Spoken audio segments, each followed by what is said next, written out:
So ವಿಶೇಷ ಕಾರ್ಯಕ್ರಮಕ್ಕೆ ಮತ್ತೊಮ್ಮೆ ಸ್ವಾಗತ. ನೀವು ಮಾತಾಡ್ತಾ ಇದ್ವಿ ಸಿದ್ದರಾಮಯ್ಯ ಹೊರಟು ಇನ್ನೊಬ್ಬರು ಅತಿಥಿ ನಮ್ಮ ಜೊತೆ ಜಾಯ್ನ್ ಆಗ್ತಾ ಇರೋದು. ಜೊತೆಗೆ ಇನ್ನೊಂದು ಪ್ರಮುಖವಾದ ನೀವು ಕೆಲವು ವಿಚಾರಗಳನ್ನೆಲ್ಲ ಗಮನಿಸ್ತಾ ಬಂದಿದ್ದೀರಿ ಸುರೇಶ್ ಗೌಡ್ರೆ. ಅಶ್ಲೀಲ ದೃಶ್ಯಗಳನ್ನು ಚಿತ್ರ ಕಂಡುಬರುವ ಸಂದರ್ಭದಲ್ಲಿ ಸಮಿತಿಯ ಗಮನಕ್ಕೆ ತಂದಿರುವಂಥ ಸರ್ಕಾರದ ಆದೇಶ ಪ್ರತಿಯೊಂದನ್ನು ಓದ್ತಾ ಇದ್ರು ಅಂತ. ಏನು ಸುರೇಶ್ ಗೌಡ್ರೆ, ಎಲ್ಲಿ ಓದ್ತಾ ಇದ್ರು ಅವರು? ಯಾವ ಆದೇಶ ಓದ್ತಾ ಇದ್ರು? ಅಂತ ಓದ್ತಾರೆ, ಆಮೇಲೆ ಮಾಧ್ಯಮಗಳಿಗೆ ಗೈಡ್ಲೈನ್ಸ್ ಕೊಡ್ತೀರಿ ನೀವು. ಸರ್ ಒಂದ್ ನಿಮಿಷ, ನಾವು ಅಲ್ಲಿ ಎವಿಡೆನ್ಸ್ ಇದ್ದಲ್ಲಿ ಇದ್ದವನು ನೋಡಿ, ನೀವು ಕೊಟ್ಟರೆ ಕ್ಯಾಸೆಟ್ ಅದು ನಮ್ಮ ಹತ್ರ ಏನಿಲ್ಲ. CCTVಲಿ ನಮ್ಮ ಏನು ವಿಧಾನಸಭಾ ಕಲಾಪನ ರೆಕಾರ್ಡ್ ಮಾಡೋದಕ್ಕೆ ಒಂದು CCTV ಇಟ್ಟಿದ್ದೀವಿ. ಅದರಲ್ಲಿ ಅವರು ಕ್ಲೀನಾಗಿ ರೆಕಾರ್ಡ್ ಮಾಡಿದ್ದಾರೆ. ಏನಂದ್ರೆ ಸ್ಪೀಕರ್ ಏನು ಆದೇಶ ಕೊಡ್ತಾರೆ, ಯಾರು ಅದನ್ನ ಮಾತಾಡೋದನ್ನ ಅದಕ್ಕೆ ಮಂತ್ರಿಗಳು ಉತ್ತರ ಕೊಡ್ತಾರೆ, ಅದನ್ನ ಮಾತ್ರ ರೆಕಾರ್ಡ್ ಮಾಡಿರ್ತಾರೆ. ಆದ್ರೆ ನಮ್ಗೆ ಎವಿಡೆನ್ಸ್ ಸಿಗದಲ್ಲೇ ಇದ್ದಿದ್ದಕ್ಕೆ ಇಲ್ಲ, ಅಲ್ಲಿ ಹೇಳ್ತೀನಿ ನಿಮಗೆ, ನಾನು ನಿಮ್ಮ ವರದಿಯಲ್ಲೇ ಹೇಳ್ತೀನಿ. ನಿಮ್ಮ ವರದಿಯಲ್ಲಿ 26ನೇ ಪುಟದಲ್ಲಿ ಶಿಫಾರಸು ಕೊಟ್ಟಿದ್ದೀರಾ, ಶಿಫಾರಸ್ನಲ್ಲಿ ಬರೀತೀರಾ ಲಕ್ಷ್ಮಣ ಸವದಿಯವರು ಮೊಬೈಲ್ ಮೂಲಕ ಅಶ್ಲೀಲ ಚಿತ್ರಗಳನ್ನು ವೀಕ್ಷಿಸುತ್ತಿರುವ ಕುರಿತು ಈಗಾಗಲೇ ನಾನು ಹೇಳ್ತೀನಿ ಕೇಳಿ. ಅದರಲ್ಲಿ ನಿಮ್ಮ 2 ಪ್ರಶ್ನೆಗೆ ಅದರಲ್ಲಿ ಉತ್ತರ ಇದೆ, ಹೇಳ್ತೀನಿ ಸರಿಯಾಗಿ ಕೇಳಿಸ್ಕೊಳ್ಳಿ. ಸರ್ ಕೇಳಿಸ್ಕೊಂಡ್ಮೇಲೆ ನೀವು ಹೇಳಿ. ಅಶ್ಲೀಲ ಚಿತ್ರಗಳನ್ನು ವೀಕ್ಷಿಸುತ್ತಿರುವ ಕುರಿತು ಈಗಾಗಲೇ ಅಧ್ಯಾಯ 3ರಲ್ಲಿ ವಿಶ್ಲೇಷಿಸಿದಂತೆ ಅವರ ಹೇಳಿಕೆಗಳನ್ನು ಹಾಗೂ ದೃಶ್ಯಾವಳಿಗಳನ್ನು ಪರಿಶೀಲಿಸಿದಾಗ ಶ್ರೀಯುತರು ಬಳಸಿದ ಮೊಬೈಲ್ ಅವರದ್ದಲ್ಲ ಎಂಬುದು ಕಂಡು ಬರುತ್ತದೆ, ಹಾಗೂ ಅವರು ನೀಡಿದ ಪೆನ್ ಡ್ರೈವ್ ನಲ್ಲಿದ್ದ ಅಂತ ಬರುತ್ತೆ. ಅಂದ್ರೆ ಮೊಬೈಲ್ ಅವ್ರದ್ದಲ್ಲ ಸರ್, ಅಂತ CCTV ಗೊತ್ತಾಗಿದೆ. ಗೊಂದಲನೇ ಬೇಡ ಸರ್, ಕ್ಲಾರಿಟಿ ಸರ್. ಒಬ್ಬರು ಮೊಬೈಲ್ ಇನ್ನೊಬ್ರು ಯಾರು ಯೂಸ್ ಮಾಡ್ತಾರ ಸರ್? ನೋಬಡಿ ಗಿವ್ಸ್ ಅಲ್ಲ, ಇಟ್ಸ್ ವೆರಿ ಕ್ಲಿಯರ್. ಹೇಳ್ತಾ ಇಲ್ಲ ಇವರು ಏನೋ ನಮ್ಮ ಲಕ್ಷ್ಮಣ್ ಸವದಿ ಏನೇ ಹೇಳ್ಬೋದು. We come to conclusion. Report ಅಲ್ಲಿ ಕೆಲವೊಂದು ಸ್ಮಾಲ್ ಮೈನ್ಯೂಟ್ ಮಿಸ್ಟೇಕ್ಸ್ ಇರ್ಬೋದು, ಆದ್ರೆ ಬಹಳ ಸ್ಪಷ್ಟವಾಗಿ ನಿಮ್ಗೆ ಗೊತ್ತಿರಬೇಕು, ನಾಡಿನ ಜನತೆ ಯಾರೇ ಒಬ್ಬರು ಮೊಬೈಲ್ ಇನ್ನೊಬ್ರು ಕೊಡಲ್ಲ.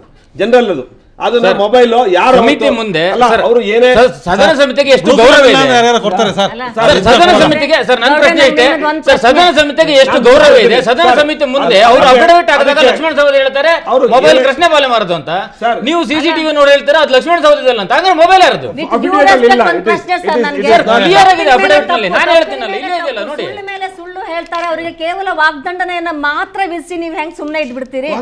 ಈಗ ನೋಡಿ, ಮಂತ್ರಿಗೆ ಕೇಳಿ, ಒಂದು ಘಟನೆ ಆದ ತಕ್ಷಣ ನಮ್ಮ ಪಾರ್ಟಿಯವರು ಇಮಿಡಿಯೇಟ್ ಡಿಸಿಷನ್, ಅವರು ಟಿವಿ ನೋಡಿದ ತಕ್ಷಣ ಡಿಸಿಷನ್ ತಗೊಂಡಿದ್ದಾರೆ. It's a very rare in the country.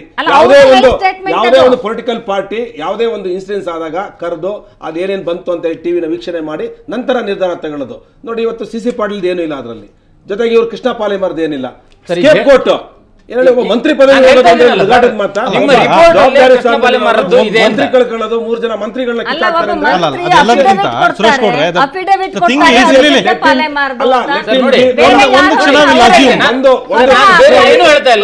ಯಾರು ಏನೇ ಅಫಿಡೇಟ್ ಕೊಡ್ಲಿ ದಟ್ ಇಸ್ ಸುರೇಶ್ ಗೌಡ್ರ ಮಾತೆ ಒಪ್ಕೊಳ್ಳೋಣ ಸರ್, ನಿಮ್ಮ ಮಾತನ್ನೇ ಒಪ್ಕೊಳ್ಳೋಣ ನಾವು. ಅವ್ರು ಮಂತ್ರಿಗಳಾಗಿದ್ದಾರೆ, ಜವಾಬ್ದಾರಿ ಸ್ಥಾನದಲ್ಲ, ಮೊದಲನೇ ಸತಿ ಏನಾಗಿ ಬಂದಿರೋರಲ್ಲ ಹಿರಿಯರು. ಅವ್ರು ಈಗಲೂ ಕೂಡ ತಾವು ಹೇಳಿದಿರಿ, ಹೌದು ಅವ್ರು ತಪ್ಪು ಮಾಡಿರೋದು ಹೌದು, ಅವ್ರಿಗೆ ಶಿಕ್ಷೆ ಆಗಬೇಕಾಗಿತ್ತು, ಅದಕ್ಕೆ ಏನು ಶಿಕ್ಷೆ ಇಲ್ಲಿಗೆ ಸಿಕ್ಕಿದೆ ಅನ್ನೋದನ್ನು ಕೂಡ ತಾವೆಲ್ಲ ಹೇಳ್ತಾ ಬಂದಿದ್ದೀರಿ. ಸದನದಿಂದ ನಿರ್ಬಂಧ ಹಾಕಿದ್ರಿ, ಅವರಿಗೆ ಆ ಶಿಕ್ಷೆ ದೊಡ್ಡದು, ವಾಗ್ದಂಡನೆ ಮಾಡಬೇಕು. ಸ್ಟಿಲ್ ಟುಡೇ ಅವ್ರು ಅಷ್ಟು ಜನನು ಕೂಡ ಆಸ್ ಎ ಹ್ಯೂಮನ್ ಬೀಯಿಂಗ್ ನಾವು ಒಪ್ಕೊಳ್ಳೋಣ, ಅವ್ರನ್ನ ಮಂತ್ರಿನೂ ಅಲ್ಲ, ಅವರು ಮನುಷ್ಯರೇ, ಮಂತ್ರಿಗಳಾಗಿದ್ದವರು ಕೂಡ ರಾಜ್ಯದ ಜನತೆ ಮುಂದೆ ಹೌದಪ್ಪ ನಾವು ಏನೋ ಮಿಸ್ಟೇಕ್ ಮಾಡಿಬಿಟ್ವಿ, ಸಾರಿ, ನಾವು ಇನ್ಮೇಲೆ ಈ ಥರ ತಪ್ಪು ಮಾಡಬಾರ್ದಿತ್ತು, ಮಾಡಿಬಿಟ್ಟಿದ್ದೀವಿ ಅನ್ನೋ ಒಂದು ಮಾತಿದೆಯಾ? ಇಲ್ಲ, ನಾವು ಸಮಿತಿಯಿಂದ ನಾವು ಜಯ ಗಳಿಸಿ ಬರ್ತೀವಿ, ನಾವು ಇದಾಗಿ ಬರ್ತೀವಿ. What is this? ಯಾರೇ ವ್ಯಕ್ತಿ ಜನಗಳ ಮಧ್ಯೆ ಆಗಲಿ, ಪ್ರೈಮ್ ಮಿನಿಸ್ಟರ್ ಆಗಲಿ, ಆತ್ಮಸಾಕ್ಷಿ ಇಟ್ಕೊಂಡೆ ಮಾತಾಡೋದು. ಪಬ್ಲಿಕ್ ಇರೋರು ನಾವು, we are accountability to public. Very clear. Patil ಆಗಲಿ, ಕೃಷ್ಣ ಪಾಲಿಮರ್ ಆಗಲಿ, ನೀವು ಕೊಟ್ಟಿರುವಂತ ಕ್ಯಾಸೆಟ್ ಯಾವುದು ಅಲ್ಲಿ ವೆರಿ ಸ್ಪಷ್ಟವಾಗಿದೆ, ಅದ್ರಲ್ಲಿ ಏನಿಲ್ಲ ಅಂತ. ನಾನು ಕೇಳ್ತಾ ಇದ್ದೀನಿ, ನಾನು ಪಬ್ಲಿಕ್ ಮುಂದೆ ಹೇಳ್ಬೋದಲ್ಲ ಅವರು. Very clear. ನೋಡಿ, ಇದು ಕ್ರಾನಿಕ್ ರಿಪೀಟರ್ಸ್ ಅಲ್ಲ, ಈ ಕ್ರೈಮ್ ಮಾಡ್ತಾರಲ್ಲ, ಕ್ರೈಮ್ ಅವರು ಪದೇ ಪದೇ ಮಾಡ್ತಿರ್ತಾರೆ. ಕಳ್ತನ ಮಾಡೋನು ಇರ್ಬೋದು, ರೇಪಿಸ್ಟ್ ಆಗ್ಲಿರ್ಬೋದು, ಇನ್ನೊಂದು ತಪ್ಪು ಮಾಡೋನು. ಆದರೆ ಇದು ಅನಿರೀಕ್ಷಿತವಾಗಿ ನಡೆದಿರೋಂಥ ಘಟನೆ, ಎಲ್ಲರಿಗೂ ನೋವು ತರುವಂಥದ್ದು. ಇದು ಅಸೆಂಬ್ಲಿ ಇರೋರ್ಗೆ ಇರ್ಬೋದು, ಹೊರಗಡೆ ಇರೋರ್ಗೆ ಇರ್ಬೋದು. ಇದನ್ನ ಬಹಳ ಸ್ಪಷ್ಟವಾಗಿ ನಾವು ಹೇಳಿದ್ದೇವೆ. ಅದರಿಂದ ಇದನ್ನ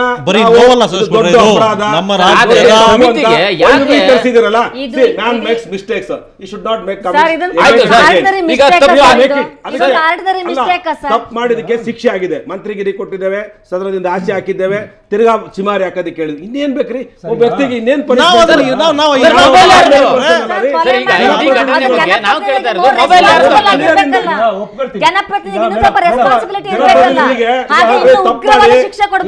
ಜನಪ್ರತಿನಿಧಿಗೆ ಒಬ್ಬ ಜನಗಳ ಮುಂದೆ ಹೋಗ್ಬೇಕಾದ್ರೆ ಆತ್ಮಸಾಕ್ಷಿನೇ ಕುದ್ಗೋಗುತ್ತೆ.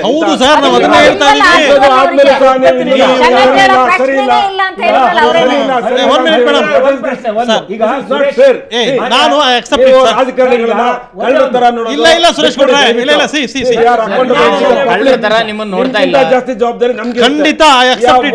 5 ವರ್ಷ ನಮ್ಗೆ ಬಹಳ ಸಂತೋಷ, ನಮ್ಗಿಂತ ಜಾಸ್ತಿ ಜವಾಬ್ದಾರಿ ನಿಮ್ಗಿದ್ರೆ ಬಹಳ ಸಂತೋಷ ನಮ್ಗೆ. ಒಂದು ಮಾನ್ಯ ಸುರೇಶ್ ಗೌಡ್ರಿಗೆ ನಂದು ಒಂದು ವಿಚಾರ ಪ್ರಸ್ತಾಪ ಮಾಡ್ತೀನಿ ನಾನು. ಈಗ ನಿಮ್ಮ ಒಂದು ಅಭಿಪ್ರಾಯ ಏನಿದೆ, ಒಂದು ಸದಾಭಿಪ್ರಾಯ ಇದೆ. ಏನಪ್ಪಾ ಅಂದರೆ ಎರ್ ಈಸ್ ಹ್ಯೂಮನ್ ಬೀಯಿಂಗ್. ಈಗ ಏನಾಯ್ತೆ, ನೀವು ತಪ್ಪಾಗೋಗಿದೆ, ತಪ್ಪಾಗಿರೋದು ಸಹಜ. ಅವ್ರ ಪಾಪ ಅವರು ಸಮಿತಿ ಮುಂದೆ ಹೋಗಿ ಕ್ಷಮೆನೂ ಕೇಳ್ಕೊಂಡಿದ್ದಾರೆ, ಅವ್ರು ತಪ್ಪಾಗಿದೆ ಅಂತ ಹೇಳ್ಬಿಟ್ಟು ಅಪಲೈಸ್ ಮಾಡ್ಕೊಂಡಿದ್ದಾರೆ, ಇದೆಲ್ಲ ಒಪ್ಕೊಳ್ತೀವಿ. ನೀವು role of CC Patil and Palemar, ಈಗ ಪಾಲೇಮಾರ್ ಅವರು ಮತ್ತು CC ಪಾಟೀಲ್ ಅವರು ಸಂಪೂರ್ಣವಾಗಿ ನಿಷ್ಕಳಂಕಿತರು, ಅವ್ರು ಯಾವುದೇ ತಪ್ಪು ಇದರಲ್ಲಿ ಯಾವುದೇ ಕಾರಣಕ್ಕೂ ಕೂಡ ಅವ್ರದ್ದು ಪಾತ್ರ ಇಲ್ಲ ಅಂತನ್ನೋದೇ ಆಗಿದ್ರೆ ನೀವು ಅವ್ರನ್ನ ತಕ್ಷಣದಲ್ಲಿ ಅಮಾನತ್ತು, ಅವ್ರ ನಿರ್ಬಂಧ ಇರತಕ್ಕಂಥದ್ದು ಮತ್ತು ಅವ್ರನ್ನ ಸಚಿವ ಸ್ಥಾನದಿಂದ ಕೆಳಗಿಳಿಸ್ತಕ್ಕಂಥ ಕೆಲಸ ಮಾಡಬೇಕಾಗಿಲ್ಲ. ಇದು ಒಂದು. ಎರಡನೇದು, ನಿಮ್ಮ ವರದಿಗೆ ಇನ್ನೂ ಹೆಚ್ಚು ಶಕ್ತಿ ಬರ್ತಾ ಇತ್ತು. ನೀವು ವಾಗ್ದಂಡನೆ ಮಾಡ್ತಕ್ಕಂಥದ್ದು ಬೇಡ, ನೀವು ವಾಗ್ದಂಡನೆ ಮಾಡಿ ಅಂತ ರೆಕಮೆಂಡೇಶನ್ ಮಾಡಿದ್ರಿ. It's also start up. Okay, all right, ಇಲ್ಲಿ ಬಿಟ್ಬಿಡೋಣ. ಅವರು ತಪ್ಪು, ನಾವೇನೋ ಒಂದು ಘಟನೆ ನಡೆದೋಯ್ತು, ಇನ್ನು ಮುಂದೆ ಯಾವುದೇ ರೀತಿಯಲ್ಲೂ ಸದನದ ಗೌರವಕ್ಕೆ ಧಕ್ಕೆ ಬರದ ರೀತಿಯಲ್ಲಿ ನಾವೆಲ್ಲರೂ ಕೂಡ ಒಟ್ಟಾಗಿ ಸೇರ್ಕೊಂಡು ನಡ್ಕೊಳ್ಳೋಣ ಅಂತ ಅನ್ನೋ ಒಂದು ಮಾತು ಹೇಳಿದ್ರು ಕೂಡ ಬಹುಶಃ ಈ ಸಂದರ್ಭದಲ್ಲಿ ಅದು ಪ್ರಸ್ತುತ ಆಗೋಗ್ತಿತ್ತು. ನಾನು ಹೇಳ್ತಾ ಇರೋದು, ನೀವು ವರದಿನಲ್ಲಿ ಹೌದು ಇದು ಮೊಬೈಲು ಕೃಷ್ಣ ಪಾಲೇಮಾರ್‌ರವ್ರದ್ದು, CC ಪಾಟೀಲ್ ಅವರು ಹೋಗಿ ಕುಳಿತುಕೊಂಡು ನೋಡಿದ್ರು, ಆದರೆ ಅದಕ್ಕೆ he has not become party to that. ಇಷ್ಟೆಲ್ಲನೂ ಆ ಒಂದು ಸತ್ಯಾಸತ್ಯತೆಯನ್ನು ಇನ್ನೂ ಹೆಚ್ಚಾಗಿ ನೀವು ವರದಿನಲ್ಲಿ ಕೊಟ್ಟಿದ್ರೆ ಬಹುಶಃ ಈ ವರದಿಗೆ ಇನ್ನೂ ಹೆಚ್ಚಿಗೆ ಗೌರವ ಬರ್ತಾ ಇತ್ತು.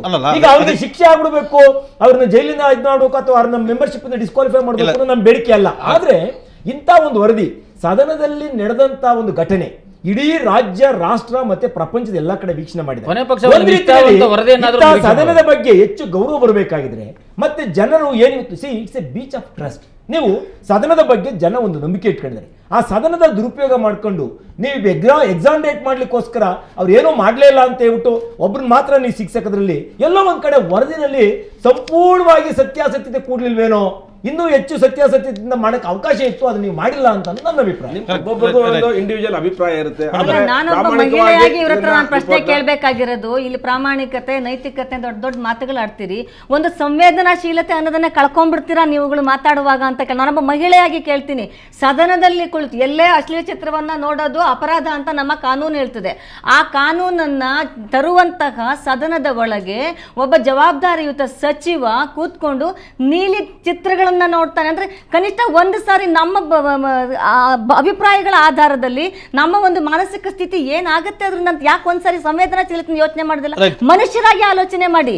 ಹೆಣ್ಮಕ್ಳ ಮೇಲೆ ಅತ್ಯಾಚಾರ, ದೌರ್ಜನ್ಯಗಳು ಹೆಚ್ಚುತ್ತಾ ಇರುವಾಗ ನಾವು ದೊಡ್ಡ ಕಂಠದಿಂದ ಕೂಗ್ತೀವಿ ಇಂಥದ್ದಾಗದೇ ಇದ್ದಂಗೆ ಕಾಪಾಡಿ ನಮ್ಮನ್ನ ಅಂತ. ಆದ್ರೆ ಕಾಪಾಡಬೇಕಾದಂತಹ ಸಚಿವ ಸ್ಥಾನದಲ್ಲಿ ಇದ್ದವರು ಅದನ್ನು ಮಾಡ್ತಾರೆ. ಒಬ್ಬ ಜವಾಬ್ದಾರಿ ಸಚಿವರಿಗೆ ವಾಗ್ದಂಡನೆ ಕೊಟ್ಬಿಟ್ರೆ ಸಾಕು ಅನ್ನುವ ಮಾತು ಬಂದ್ರೆ ನಾವು ಯಾರ ಹತ್ರ ಹೋಗೋಣ ನ್ಯಾಯ ಕೇಳ್ಕೊಂಡು? ಅವ್ರ ಒಪಿನಿಯನ್ ಕೇಳ್ಕೊತೀನಿ ಸರ್. ನೀವು ಮಾತಾಡಿ. ಅಲ್ಲ, ನೀವು ಹೋರಾಟಗಾರರಾಗಿ ಮಾತಾಡ್ತಿದ್ದೀರಾ? ಇಲ್ಲ ಸುರೇಶ್ ಬರ್ತೀನಿ ನಿಮಗೆ. ದೇವಕಿ ಮಾತಾಡಿ.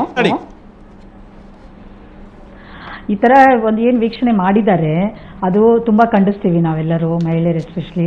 ಇದು ಬಂದು ಅಗೇನ್ಸ್ಟ್ ಒಂದು ವಿಧಾನಸೌಧ ಅಥವಾ ಅಧಿವೇಶನ ಅನ್ನೋದು ಒಂದು ದೇವಸ್ಥಾನ ಇದ್ದಾಗೆ. ಅಲ್ಲಿ ಎಲ್ಲರೂ ಥರದ ಒಂದು ಮಹಿಳೆಯರಿಗೆ ಬೇಕಾಗಿರೋದಾಗ್ಲಿ, ಮಕ್ಳಿಗೆ ಬೇಕಾಗಿರೋದಾಗ್ಲಿ, ದಲಿತರಿಗೆ ಬೇಕಾಗಿರೋದಾಗ್ಲಿ ಎಲ್ಲ ಥರದ ಒಂದು ಲಾಸ್ ರೂಲ್ಸ್ ಫ್ರೇಮ್ ಮಾಡುವಂಥ ಒಂದು ಜಾಗದಲ್ಲಿ ಈ ಥರ ಒಂದು ಸಚಿವರು ಲಕ್ಷ್ಮಣ್ ಸವಡಿಯವರಾಗಲಿ CC ಪಾಟೀಲ್ ಅವರಾಗಲಿ ವೀಕ್ಷಣೆ ಮಾಡಿದ್ದಾರೆ. ಇದನ್ನು ನಮ್ಮ ಜಗತ್ತಿನ ಎಲ್ಲ ಪ್ರಜೆಗಳು ನೋಡಿದ್ದಾರೆ. ಅದರಲ್ಲೂ ನಮ್ಮ ಉತ್ತರ ಕರ್ನಾಟಕ ಭಾಗದ ಕರ್ನಾಟಕ ಪ್ರಜೆ ಏನಿದ್ದಾರೆ, ಅತಿ ಮುಗ್ಧ ಜನರವರು, ಅವರು ಇಂಥವ್ರನ್ನ ಆರಿಸಿ ಕಳಿಸಿದ್ದಾರೆ. ಇದನ್ನ ಇವ್ರು ಕಾಪಾಡ್ಕೊಳ್ಳಿಕ್ ಆಗ್ತಾ ಇಲ್ಲ. ಅಂಥದ್ರಲ್ಲಿ ಇವರು ಇದನ್ನ ಸಮರ್ಥಿಸ್ಕೊಂಡು ಅವ್ರು ಏನು ಮಾಡಿಲ್ಲ ಅಂತಾರೆ. ಲಕ್ಷ್ಮಣ್ ಸವಡಿ ಅವರು ಹೊರಗಡೆ ಬಂದ ತಕ್ಷಣ ವಿಧಾನಸಭೆಯಿಂದ ಅವರು ಒಪ್ಕೊಂಡಿದ್ದಾರೆ, ಇಲ್ಲ ನಾವು ನೋಡಿದ್ವಿ, ನಾನೇನು ತಪ್ಪು ಮಾಡಿಲ್ವಲ್ಲ, ನಾನೇನು ಕೊಲೆ ಮಾಡಿಲ್ವಲ್ಲ ಅಂತ ಲಕ್ಷ್ಮಣ್ ಸವಡಿ ಅವರು ಒಪ್ಕೊಂಡ್ಮೇಲೆ ಯಾಕೆ ಅವ್ರನ್ನ ಕಾಪಾಡ್ತಾ ಇದ್ದಾರೆ? ಜನದ ಕೈವಾಡ ಇದೆ ಅನ್ಸುತ್ತೆ. ಹೌದು ಮಾಡಿದ್ದಾರೆ. ಅವ್ರಿಗೆ ಇಲ್ಲ ಅವ್ರಿಗೆ ನೀವು ಕಾಪಾಡ್ತಾ ಇದ್ದೀರಾ, ಅವ್ರನ್ನ ತಪ್ಪು ಮಾಡಿಲ್ಲ ಅಂತ ಹೇಳ್ತಾ ಇದ್ದೀರಾ? ನಾವು ಹೇಳಿಲ್ಲ. ಇನ್ನಷ್ಟು ಮಾತಾಡ್ತೀನಿ ನಿಮ್ಮ ಜೊತೆ. ನಿಮ್ಮ ಕೊನೆ ಹಂತಕ್ಕೆ ಬಂದಿ ಚರ್ಚೆ ಏನು ಮಾತಾಡ್ತೀನಿ ಅದಕ್ಕೊಂದು ಮತ್ತೊಂದು ಬ್ರೇಕ್.